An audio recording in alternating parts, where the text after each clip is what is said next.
isn't it nice to just be here? The holiday rushing is over. All the presents have been wrapped and shipped and delivered and returned for something they like better.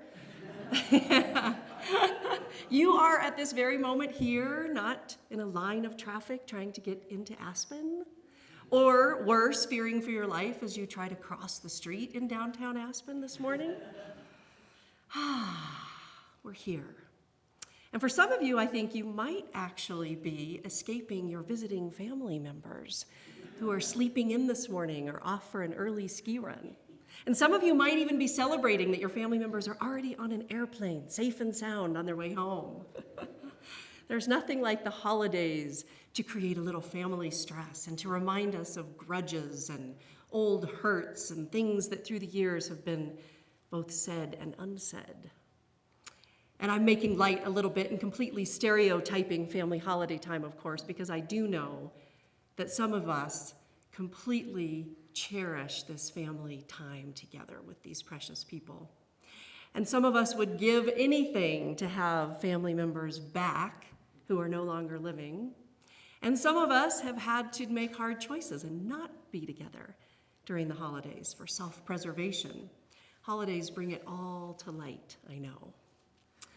And it's interesting to know that God made the decision long ago to enter into this crazy, convoluted, confusing, and complex world, a world that is completely built upon and dependent upon our relationships, both with each other and with the natural world.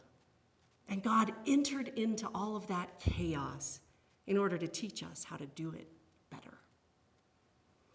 And so it's kind of fitting that on the anniversary of the birth of Christ, that it's almost mandated we spend time with our families. And here's the thing, we can't possibly soak in all that the Incarnation means in just one day. And so years ago, hundreds of years ago, the church decided to give us 12 days in which to sort of revel in the good news, first delivered to the shepherds and then to the world. And I know that sounds like a difficult tradition to uphold these days when we're ready for the next event before the needles have even fallen from the Christmas tree.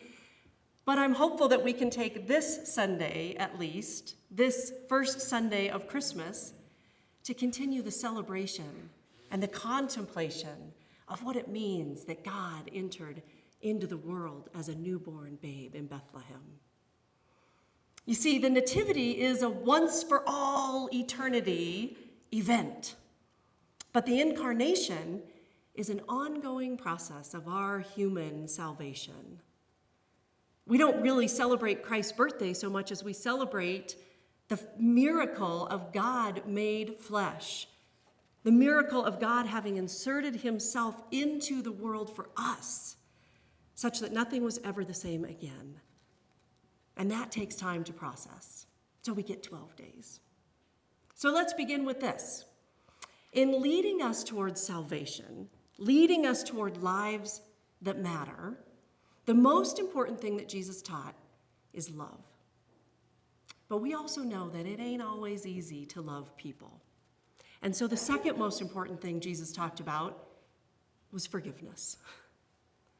He taught us how to live it when he said things like he did to the adulterous woman, "You are forgiven. Go and sin no more." He taught us how to live in peace when he said, "If you forgive the sins of others, God will also forgive your sins."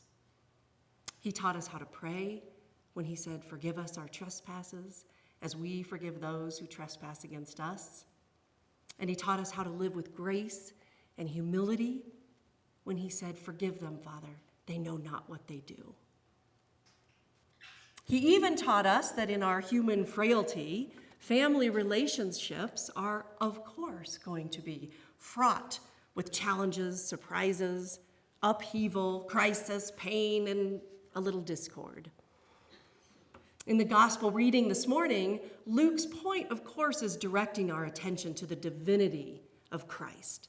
That even at a young age, Jesus knew his place. He knew where he was meant to be.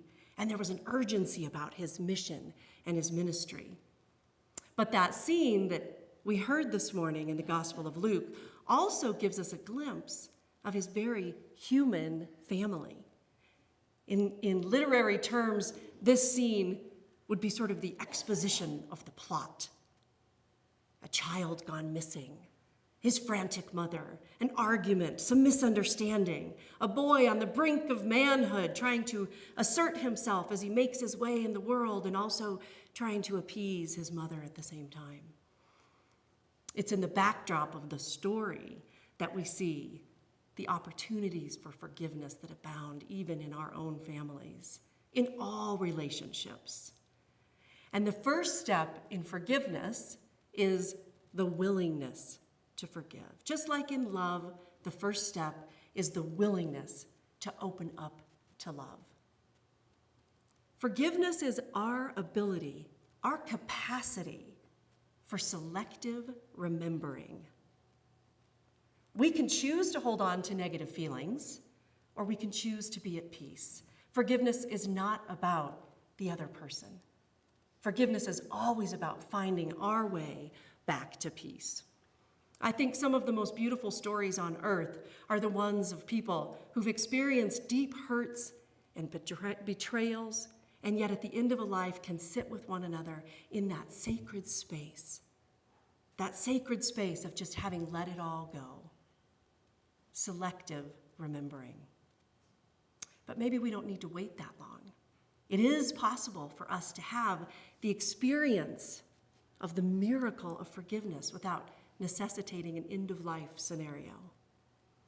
I've heard it said that if you really want to experience a change of heart and forgive someone, pray for them. 5 minutes a day, every day for 30 days.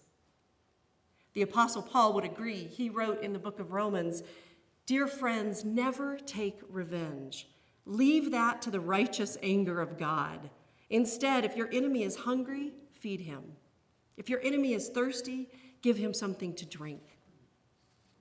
Paul's strategy is twofold. First of all, it leaves the judgment in the very capable hands of the Almighty, and it opens us up to the miracle of the forgiveness. Marianne Williamson, who wrote the book A Return to Love, among others, says a miracle is a shift in perception from fear to love. So what are we most afraid of? What are you most afraid of if you were to let go and forgive? Vulnerability? Intimacy? Being wrong? Being right?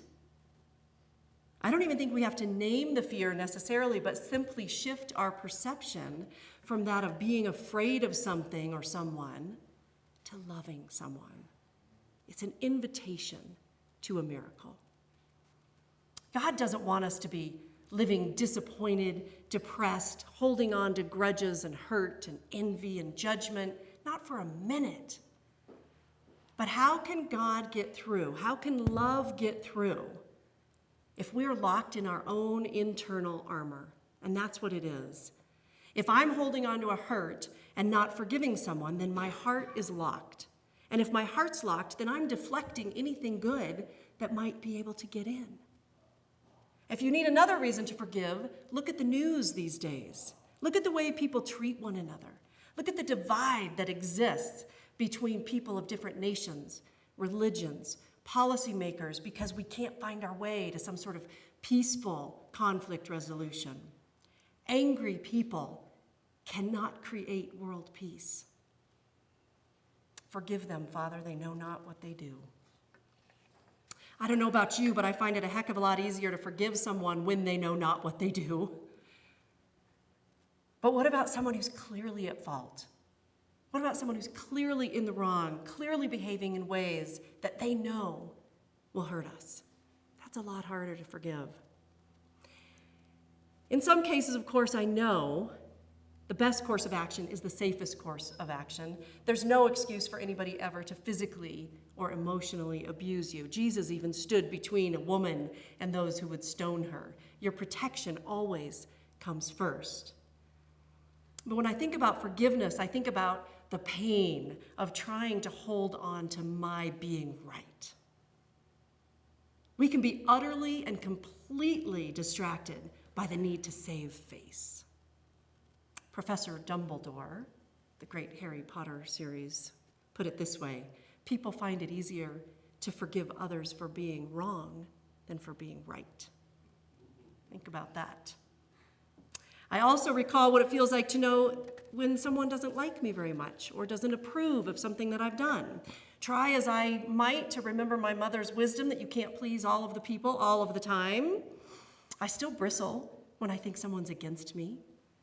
And invariably, I find myself withholding the most important part of myself, the part that's pure love and pure joy and pure acceptance. And so, in doing so, I inadvertently am denying them the very best of me. It's like a wall that we put up. I think about the emotional and psychological separation between me and the person that I need to forgive. And what about those moments when we aren't forgiven? When we've harmed somebody through our own actions, either willfully or unintentionally, and we know that they haven't let go of it. We know we are not yet forgiven. That's painful. It causes us great distress. It puts us on the defensive, and it causes us to withhold a little piece of ourselves. We can still feel the distance, even in the midst of a hug. And all of that just sits right here, like a bad meal. But then I think about God's desire to never, ever, ever have that chasm separating us from God, separating us from love. Peter said to Jesus, "How many times must I forgive my brother? 7?" And Jesus answered him, 70 times 7. Because that's just the beginning of our understanding of the depth of forgiveness that God offers us. And we haven't even touched on what it means to forgive ourselves. The same principles apply: compassion, love, grace, acceptance. Principles that open our hearts instead of closing them to the miracle of forgiveness. Forgive me, Father, for I know not what I do. Even to the moment of death on a cross, Jesus was open to that miracle. His heart was full of forgiveness, not just for those who carried out his crucifixion, but for those who feared for their lives if they were even seen with him, for those who denied him, for those who betrayed him. Forgive them all, he said. They know not what they do. Jesus had no fear, only love. He had no resentment, only forgiveness. And in the end, only miracles abounded. Amen.